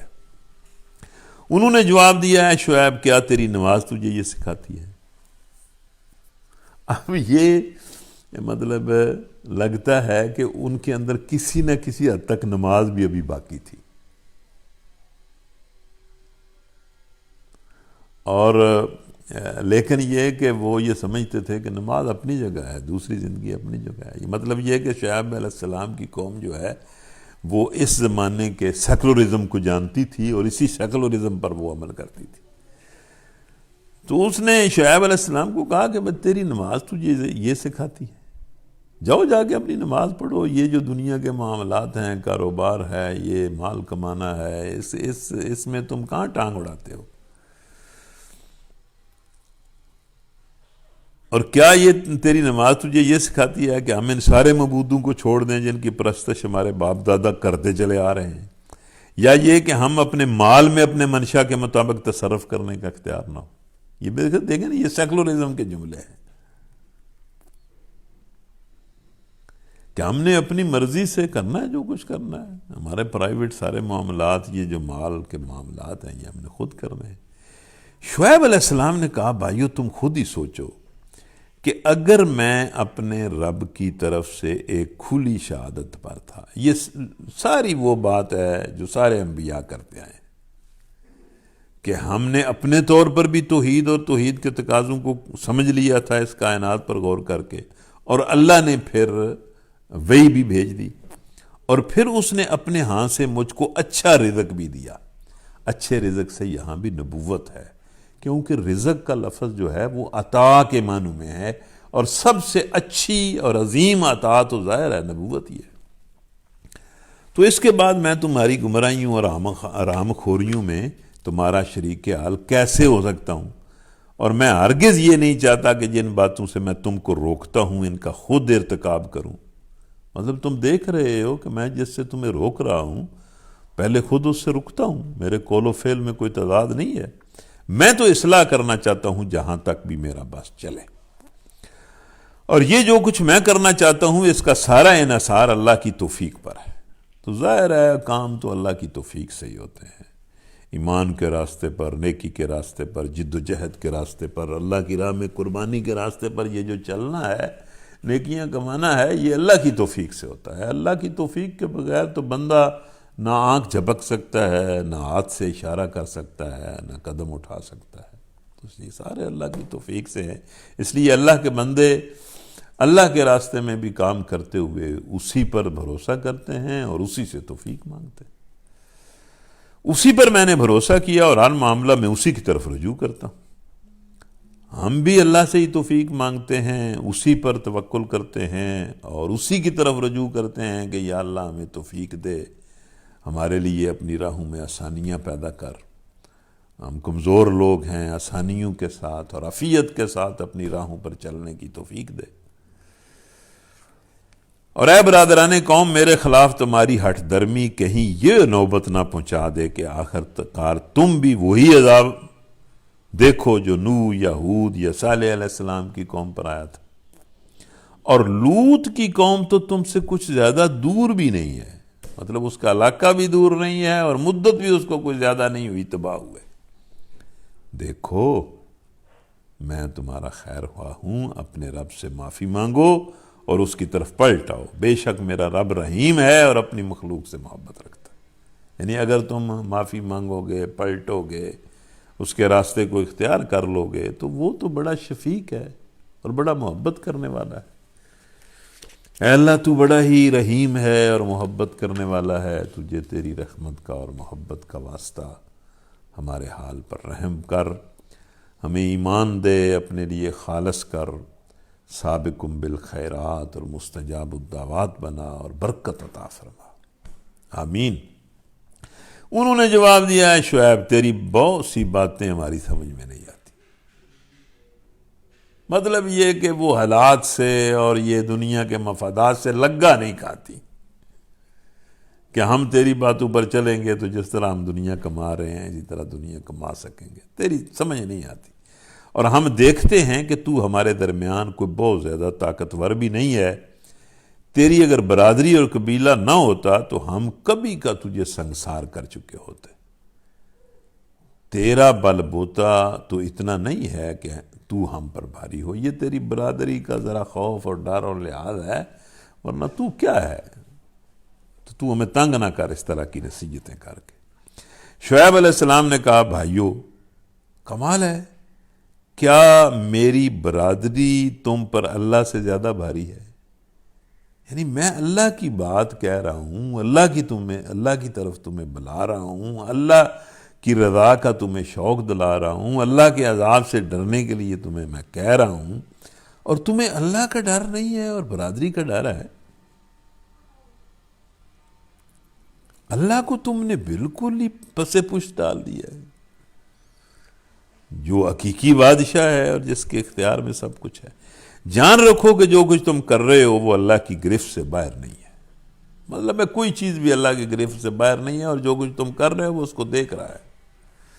اے میری قوم کے لوگوں، تم اپنے طریقے پر کام کرتے جاؤ، میں اپنے طریقے پر کر رہا ہوں، جلد ہی تمہیں معلوم ہو جائے گا کہ کس پر ذلت کا عذاب آتا ہے اور کون جھوٹا ہے۔ تم بھی انتظار کرو، میں بھی تمہارے ساتھ انتظار کرتا ہوں۔ آخر کار جب ہمارے فیصلے کا وقت آ گیا تو ہم نے اپنی رحمت سے شعیب اور اس کے ساتھی اہل ایمان کو بچا لیا، اور جن لوگوں نے ظلم کیا تھا ان کو ایک سخت دھماکے نے ایسا پکڑا کہ وہ اپنی بستیوں میں بے حس و حرکت پڑے کے پڑے رہ گئے، گویا وہ کبھی وہاں رہے بسے ہی نہ تھے۔ اللہ تعالیٰ مٹا دیتا ہے، اللہ نے مٹا دیا آپ کو۔ سنو مدین والے بھی دور پھینک دیے گئے جس طرح سمود پھینکے گئے تھے۔ تو میں نے پہلے آپ سے کہا تھا شروع میں ہی، ویسے مجھے تو اس طرح نہیں لگتا، میں تو اپنے ذہن کی بات کرتا ہوں کہ جتنی دیر بندہ قرآن پڑھے وہی سعادت ہے۔ اور یہ تو حدیث میں آتا ہے کہ جو اللہ کے بندے ہوتے ہیں وہ قرآن سے تھکتے نہیں ہیں، ان کا شوق پورا نہیں ہوتا، قرآن سے سیراب نہیں ہوتے۔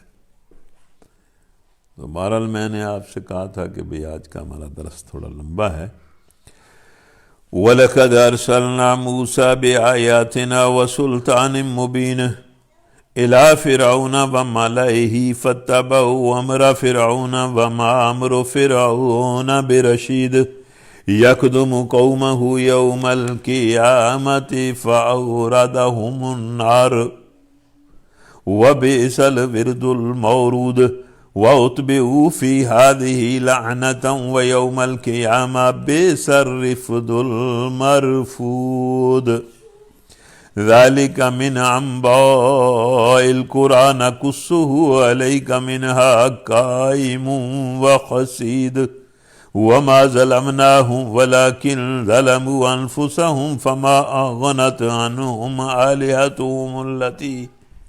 آلهتهم التي يدعون من دون الله من شيء لما جاء أمر ربك وما زادوهم غير تتبيب وكذلك أخذ ربك إذا أخذ القرى وهي ظالمة إن أخذه أليم شديد إن في ذلك لآية لمن خاف عذاب الآخرة ذلك يوم مجموع له الناس وذلك يوم مشهود وما نؤخره إلا لأجل معدود يوم يأتي لا تكلم نفس إلا بإذنه فمنهم شقي وسعيد فأما الذين شقوا ففي النار لهم فيها زفير وشهيق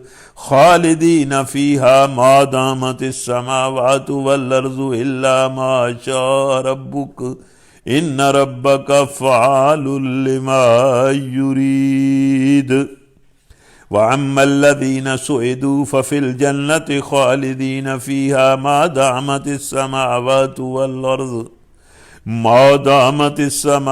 والأرض إلا ما شاء ربك عطاء غير مجزوز فلا تك في مرية مما يعبد هؤلاء ما يعبدون إلا كما يعبد آباؤهم من قبل وَإِنَّا لَمُوَفُّوهُمْ نَصِيبَهُمْ غَيْرَ مَنْقُوصٍ۔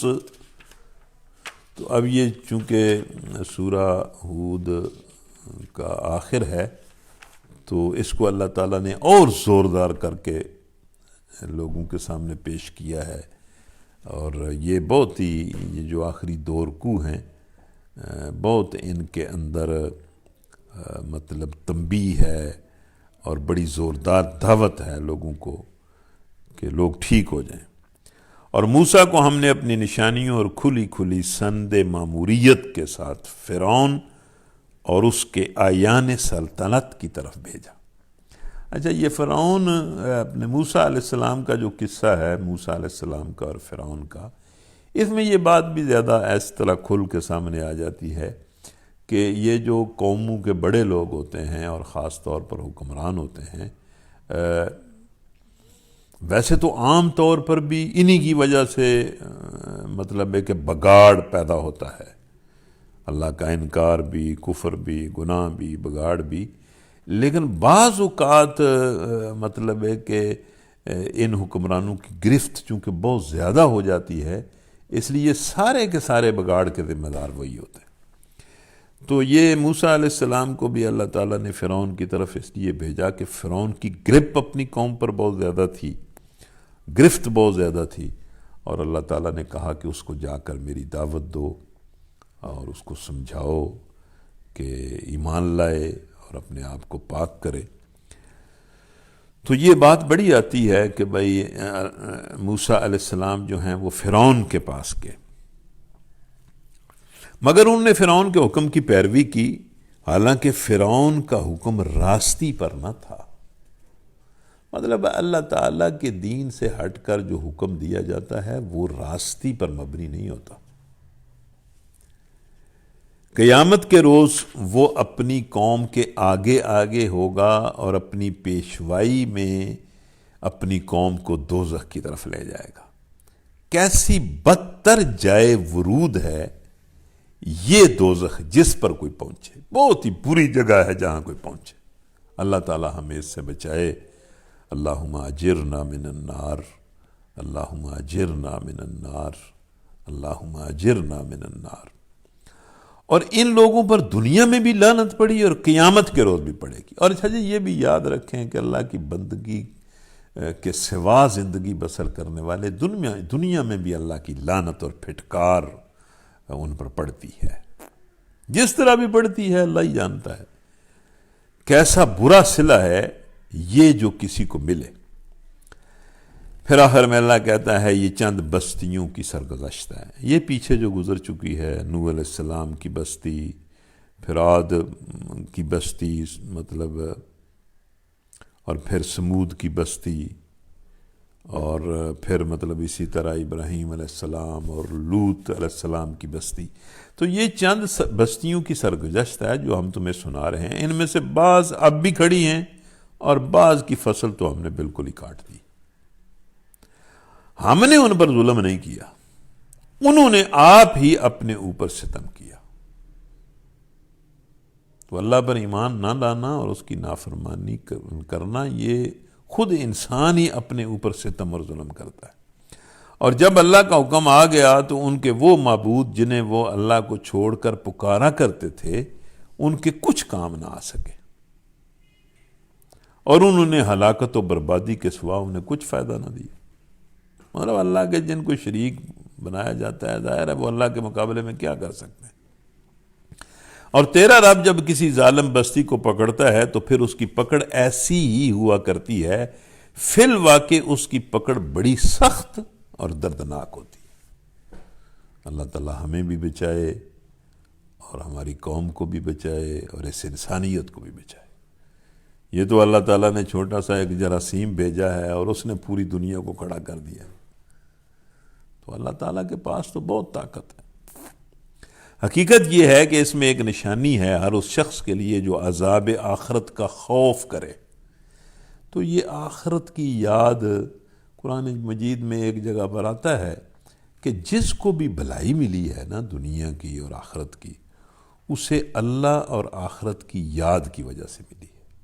بلکہ اس آیت میں تو صرف آخرت کا ذکر ہے کہ ہم نے جس کو بھی بھلائی دی ہے اور فضیلت دی ہے اسے آخرت کی یاد کی وجہ سے دی۔ وہ ایک دن ہوگا جس میں سب لوگ جمع ہوں گے اور پھر جو کچھ بھی اس روز ہوگا سب کی آنکھوں کے سامنے ہوگا۔ ہم اس کے لانے میں کچھ بہت زیادہ تاخیر نہیں کر رہے، یہ تمہیں ایسا محسوس ہو رہا ہے، بس ایک گنی چنی مدت اس کے لیے مقرر ہے۔ جس طرح گنے چنے دن ختم ہو جاتے ہیں اسی طرح یہ مدت بھی ختم ہو جائے گی۔ جب وہ آئے گا تو کسی کو بات کرنے کی مجال نہ ہوگی الا یہ کہ خدا کی اجازت سے کچھ عرض کرے۔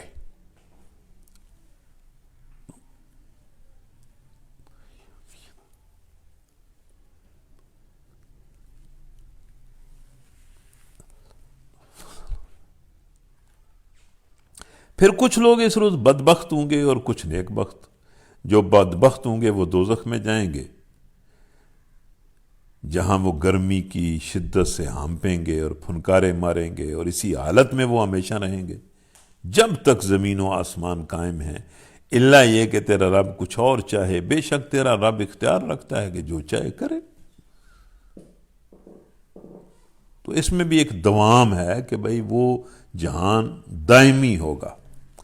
رہے وہ لوگ جو نیک بخت نکلیں گے تو وہ جنت میں جائیں گے اور وہاں ہمیشہ رہیں گے جب تک زمین و آسمان قائم ہیں، الا یہ کہ تیرا رب کچھ اور چاہے۔ ایسی بخشش ان کو ملے گی جس کا سلسلہ کبھی منقطع نہیں ہوگا۔ تو اللہ تعالی ہمیں انہی لوگوں میں شامل کرے جو نیک بخت ہیں۔ پس اے نبی تو ان معبودوں کی طرف سے کسی شک میں نہ رہے جن کی یہ لوگ عبادت کر رہے ہیں، یہ تو بس لکیر کے فقیر ہیں، مکی پر مکی مار رہے ہیں۔ اسی طرح پوجا پاٹ کیے جا رہے ہیں جس طرح پہلے ان کے باپ دادا کرتے رہے ہیں، اور ہم ان کا حصہ انہیں بھرپور دیں گے بغیر اس کے کہ اس میں کچھ کاٹ کسر ہو۔ وَلَقَدْ آتَيْنَا مُوسَى الْكِتَابَ فَاخْتُلِفَ فِيهِ ولولا كلمة سبقت من ربك لقضي بينهم وإنهم لفي شك منه مريب وإن كلا لما ليوفينهم ربك أعمالهم إنه بما يعملون خبير فاستقم كما أمرت ومن تاب معك ولا تطغوا إنه بما تعملون بصير ولا تركنوا إلى الذين ظلموا فتمسكم النار وما لكم من دون الله من أولياء ثم لا تنصرون وأقم الصلاة طرفي النهار وزلفا من الليل إن الحسنات يذهبن السيئات ذلك ذكرى للذاكرين واصبر فإن الله لا يضيع أجر المحسنين فلولا كان من القرون من قبلكم أولو بقية ينهون عن الفساد في الأرض إلا قليلا ممن أنجينا منهم واتبع الذين ظلموا ما أترفوا فيه وكانوا مجرمين وما كان ربك ليخلق القرى بظلم وأهلها مصلحون ولو شاء ربك لجعل الناس أمة واحدة ولا يزالون مختلفين إلا من رحم ربك ولذلك خلقهم وتمت كلمة ربك لأملأن جهنم من الجنة والناس أجمعين وكلا نقص عليك من أنباء الرسل ما نثبت به فؤادك وجاءك في هذه الحق وموعظة وذكرى للمؤمنين وكل الذين لا يؤمنون اعملوا على مكانتكم إنا عاملون وانتظروا إنا منتظرون ولله غيب السماوات والأرض وإليه يرجع الأمر كله فاعبده وتوكل عليه وما ربك بغافل عما تعملون۔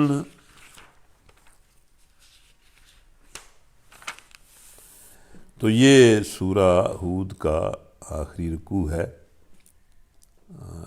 اب 1.5 گھنٹہ تو ہو گیا ہے، لیکن ہمارا جو اصل وقت ہے وہ تو 2 گھنٹے ہے، تو اس کو اختصار سے سن لیں۔ یہ بھی بڑا مطلب نصیحت کے اعتبار سے قرآن مجید کا بہت جامع حصہ ہے۔ ہم اس سے پہلے موسیٰ کو بھی کتاب دے چکے ہیں، مطلب شروع سے کتابیں آ رہی ہیں، انبیاء آ رہے ہیں، اور اس کے بارے میں بھی اختلاف کیا گیا تھا، مگر لوگوں نے نہیں مانا۔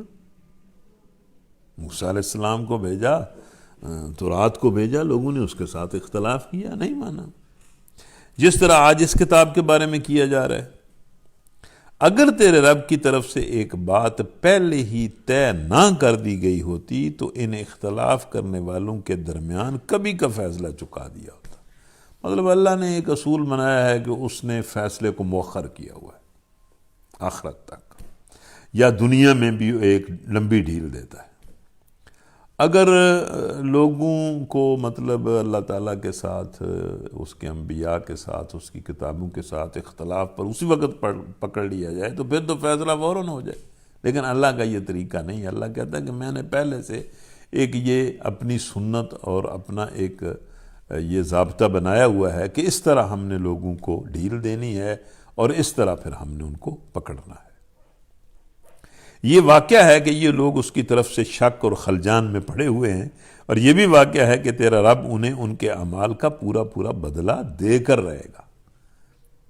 یہ ہر بندہ آپ میں سے سن لے کہ اس نے اپنے اعمال کا پورا پورا بدلہ لینا ہے۔ یہ خیال رکھا کریں کہ یہ زندگی بالکل شتر بے مہار نہیں ہے، اور یہ غیر ذمہ داری کی زندگی نہیں ہے، بلکہ آپ سب نے اپنے اعمال کا پورا حساب لینا اور دینا ہے۔ یقیناً وہ ان کی سب حرکتوں سے باخبر ہے۔ پس اے محمد، تم اور تمہارے وہ ساتھی جو کفر و بغاوت سے ایمان و اطاعت کی طرف پلٹ آئے ہیں، ٹھیک ٹھیک راہ راست پر ثابت قدم رہو، جیسا کہ تمہیں حکم دیا گیا۔ یہ اب نبی صلی اللہ علیہ وسلم کو اور صحابہ کو کہا جا رہا ہے کہ حالات کا جو دباؤ ہے اور حالات کی جو گندگی ہے اور حالات کا جو مطلب آپ کے خلاف دباؤ ہے، اس کی کوئی پرواہ نہ کریں. بس جو حکم ہم نے تمہیں دیا ہے، جو راستہ بتایا ہے، اس پر ٹھیک ٹھیک جمے رہو اور بندگی کی حد سے تجاوز نہ کرو. جو کچھ تم کر رہے ہو اس پر تمہارا رب نگاہ رکھتا ہے، سب کچھ اس کی نظر میں ہے.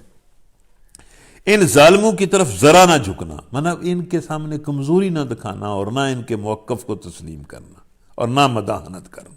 اپنی بات صاف صاف کرتے جاؤ ورنہ جہنم کی لپیٹ میں آ جاؤ گے. اچھا جی، یہ ویسے بڑی سخت بات ہے کہ کوئی اگر داعی حق جو ہے وہ حالات سے دباؤ میں آ کر اور جبر سے دباؤ میں آ کر کوئی ان سے مطلب اگر مصالحانہ کوئی درمیان کی راہ نکالتا ہے تو اس کے لیے تو یہ بڑی سخت بات اللہ نے کہی ہے کہ ورنہ جہنم کی لپیٹ میں آ جاؤ گے اور تمہیں کوئی ایسا ولی اور سرپرست نہ ملے گا جو اللہ کے مقابلے میں تمہیں بچا سکے اور کہیں سے تم کو مدد نہ پہنچے گی. اور دیکھو، نماز قائم کرو دن کے دونوں سروں پر اور کچھ رات گزرنے پر. اب یہ نماز بھی بڑی کوئی نہ بہت بڑی چیز ہے، اور ہے بھی یہ صحیح بات کہ جس کو نماز کے ساتھ جتنا شغف ہوتا ہے وہ اتنا حق پر قائم ہوتا ہے عملی طور پر. نماز ایک بڑی بنیادی چیز ہے. در حقیقت نیکیاں برائیوں کو دور کر دیتی ہیں. یہ بھی ایک اشارہ ہے کہ جو بندہ نماز پڑھتا ہے اس کی نماز اس کے بہت سارے گناہوں کو دھو دیتی. یہ ایک یاد دہانی ہے ان لوگوں کے لیے جو اللہ کو یاد رکھنے والے ہیں. اور اے نبی صبر کر، اللہ نیکی کرنے والوں کا اجر کبھی ضائع نہیں کرتا. پھر کیوں نہ ان قوموں میں جو تم سے پہلے گزر چکی ہیں ایسے اہل خیر موجود رہے. یہ بھی جملے بڑے قابل قدر ہیں. جو لوگوں کو زمین میں فساد برپا کرنے سے روکتے، ایسے لوگ نکلے بھی تو بہت تھوڑے، جن کو پھر ہم نے ان قوموں میں سے بچا لیا. ورنہ ظالم لوگ تو انہی مزوں کے پیچھے پڑے رہے جن کے سامان انہیں فراوانی کے ساتھ دیے گئے تھے اور وہ مجرم بن کر رہے. تیرا رب ایسا نہیں ہے کہ بستیوں کو ناحق تباہ کرے، حالانکہ ان کے باشندے اصلاح کرنے والے ہوں. یہ ایک اشارہ ہے کہ جن بستیوں میں، جن قوموں میں ایک خاص تعداد میں اہل خیر موجود رہتے ہیں وہ بچی رہتی ہیں. اور یہ جو اہل خیر ہوتے ہیں اس کا مطلب ہے کہ جو لوگوں کو معروف کا حکم دیتے ہیں اور منکر سے منع کرتے ہیں اور فساد کو ختم کرنے کی کوشش کرتے رہتے ہیں. تو یہ ایک بہت بڑی بھلائی ہوتی ہے. جو کسی قوم میں اگر اس طرح کے لوگ وہ کام کرتے رہیں تو وہ قوم ان کی وجہ سے بھی اللہ کے عذاب سے، آخری عذاب سے بچی رہتی ہے. بے شک تیرا رب اگر چاہتا تو تمام انسانوں کو ایک گروہ بنا سکتا تھا، مطلب سب کو ٹھیک کر سکتا تھا، سب کو مومن بنا سکتا تھا. لیکن اس نے تو لوگوں کو انتخاب اور اختیار کی آزادی دی ہے اور آزمانے کے لیے ایک مدت زندگی کی دی ہے. اس وجہ سے اللہ کہتا ہے کہ یہ لوگ تو مختلف طریقوں ہی پر چلتے رہیں گے. ظاہر ہے کوئی اختلاف، کوئی نیکی کرے گا، کوئی بدی کرے گا، کوئی اختلاف کرے گا، کوئی مانے گا. اور بے راہ رویوں سے صرف وہ لوگ بچیں گے جن پر تیرے رب کی رحمت ہے. مطلب یہ کہ جو ایمان لے آئیں گے، جو اس گمراہی کے راستے کو چھوڑ دیں گے، انہی پر اللہ کی رحمت ہے. اب یہ جو جملہ ہے یہ بھی مجھے تو بہت بھاتا ہے. جس طرح پچھلے رکوع میں وہ جب حضرت سارہ نے تعجب کا اظہار کیا تو فرشتوں نے کہا کہ کیا تو اللہ کے امر پر تعجب کرتی ہے. وہ فکرہ بہت اچھا لگتا تھا. اسی طرح یہ جو لفظ ہے نا یہ بہت ہی اچھے لگتے ہیں. وَلِذَلِكَ خَلَقَهُمْ وَلِذَلِكَ خَلَقَهُمْ وَلِذَلِكَ خَلَقَهُمْ. اسی لیے تو ہم نے پیدا کیا ہے. بھائی لوگ اختلاف کریں، لوگ اپنے انتخاب کو جو انہیں آزادی دی گئی ہے وہ خود اپنے لیے راستہ منتخب کریں. وَلِذَلِكَ خَلَقَهُمْ، اسی لیے تو پیدا کیا ہے. اور تیرے رب کی وہ بات پوری ہو گئی جو اس نے کہی تھی کہ میں جہنم کو جن اور انسان سب سے بھر دوں گا. اور اسی انتخاب و آزاد اختیار کو لوگوں نے غلط استعمال کیا اور اللہ کا یہ کلمہ پورا ہو گیا۔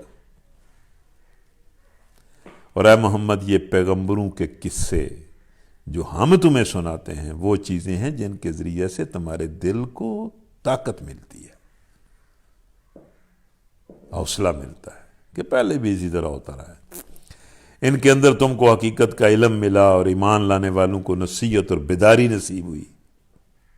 یہ اللہ تعالیٰ قصوں کا مقصد بتا رہا ہے کہ اہل حق کا دل مضبوط ہوتا ہے اور لوگوں کو بھی علم ملتا ہے اور ایمان والوں کو نصیحت اور بیداری ملتی ہے۔